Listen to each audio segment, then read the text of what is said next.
Hello everyone, welcome back to my channel. আর আমি হচ্ছি রিমা।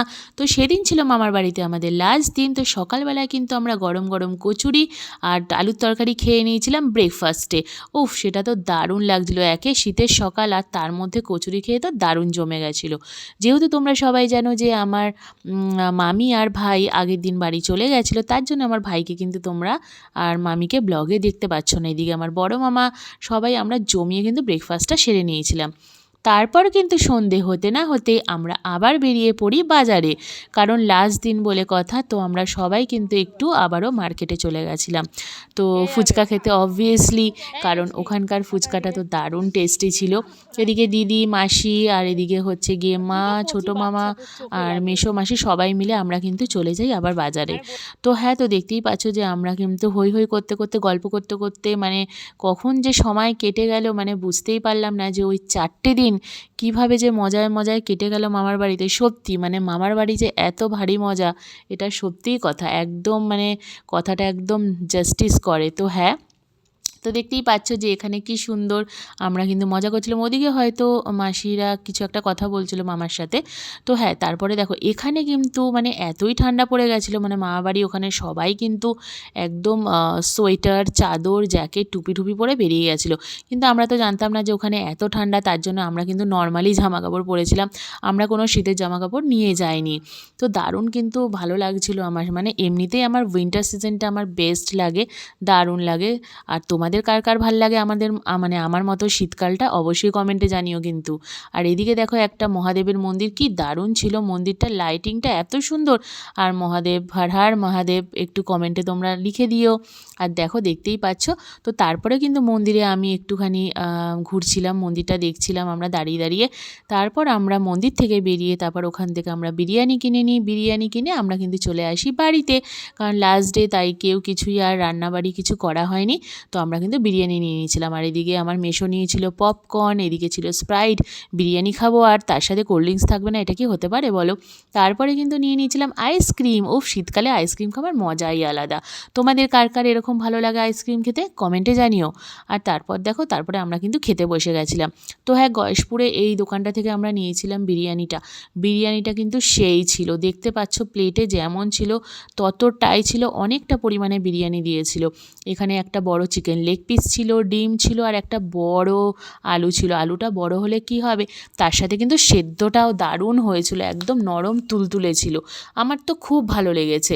তারপরে আমরা কিন্তু মজা করে একদম বিরিয়ানির সাথে লঙ্কা দিয়ে সবাই মিলে জমিয়ে খাচ্ছিলাম।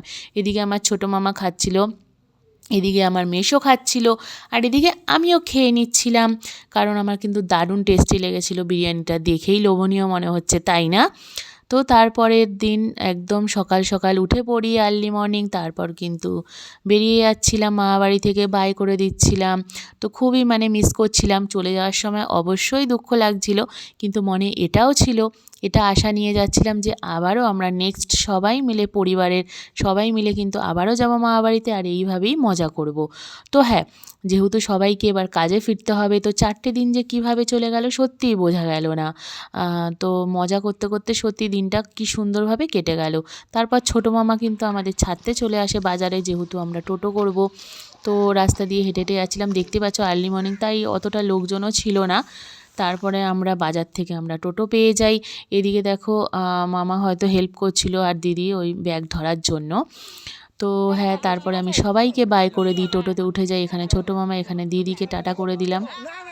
টাটা কর, টাটা কর, এই টাটা কর, টাটা, ভালো থাকবি। তো হ্যাঁ, ফাইনালি টাটা করে আমরা কিন্তু 4জনে বেরিয়ে পড়ি। আর এদিকে দেখতে পাবে একটু পরে যে এখানে দেখো কত সবজির আড়ত, মানে ওই সকালবেলাটায় সবজির কিন্তু আড়ত বসে এখানে, দেখতে কী যে ভাল লাগছিল। মানে হাতে যদি সময় থাকতো তাহলে হয়তো ব্যাগ ভরে বাজারটাও করে নিয়ে আসতে পারতাম, কিন্তু হ্যাঁ, অত তো ভারী জিনিস আনতে পারবো না, তাই আর আনা হলো না। টোটোতে বসে এই যে দৃশ্যটা দেখতে পাচ্ছ, কুয়াশা ভরা একদম মনোরম একটা প্রাকৃতিক দৃশ্য। ওফ, এটা মানে চোখে না দেখলে মানে বিশ্বাস করা যায় না, ক্যামেরায় এটা কখনোই জাস্টিস হয় না। তো দেখো টোটো চড়তে চড়তে, এই দৃশ্য দেখতে দেখতে কখন যে আমরা স্টেশনে পৌঁছে যাই তো বুঝতেই পারলাম না। তো হ্যাঁ, দেখতে পাচ্ছ বাইরেটা কিন্তু ভীষণ সুন্দর ছিল। মানে সাধারণত কলকাতায় আমরা এতটা ঠান্ডা পাই না, কিন্তু নভেম্বরেই অনেক আগেই ওখানে ঠান্ডা পড়ে গেছিলো। তো ওটাই উপভোগ করতে করতে আমরা কিন্তু ফাইনালি চলে আসি স্টেশনে। তো এখানে এসে দেখি বড় মামা আগের থেকেই দাঁড়িয়েছিল, বড় মামা আমাদের সি অফ করতে এসেছিলো। সো হ্যাঁ, তো তারপরে আমরা একটু মেসোর সাথে একটু ইয়ার্কি মারছিলাম, যে কারণে সবাই দেখো আমরা হাসছি। মানে মেসোর হাতের যে ব্যাগটা ছিল ভীষণই ভারী হয়ে গেছিলো, তো সেটা নিয়ে আমরা কথা বলছিলাম, ইয়ার্কি করছিলাম। তো বড় মামা ওখানে দাঁড়িয়ে ছিল আগের থেকেই স্টেশনের মধ্যে। তো হ্যাঁ, আর পেছনে দেখো কি সুন্দর সূর্যটা উঁকি মারছে। আজকে বাবা নেই আমাদের সাথে, সত্যি কথা সেটার তো দুঃখ মানে কোনো হয়ই না, বাবা মার বিকল্প তো কিছু হয় না।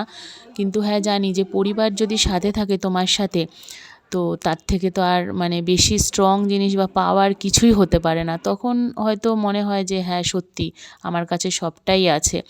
তো মনে দুঃখ না, অনেক ভালো কিছু স্মৃতি নিয়ে আমি চলে এলাম মামাবাড়ি থেকে। ফাইনালি তারপরে এই অটো করে চলে এলাম আমার বাড়িতে। তো যাই হোক, তো ব্লগটা ভালো লাগলে অবশ্যই লাইক করে দিও।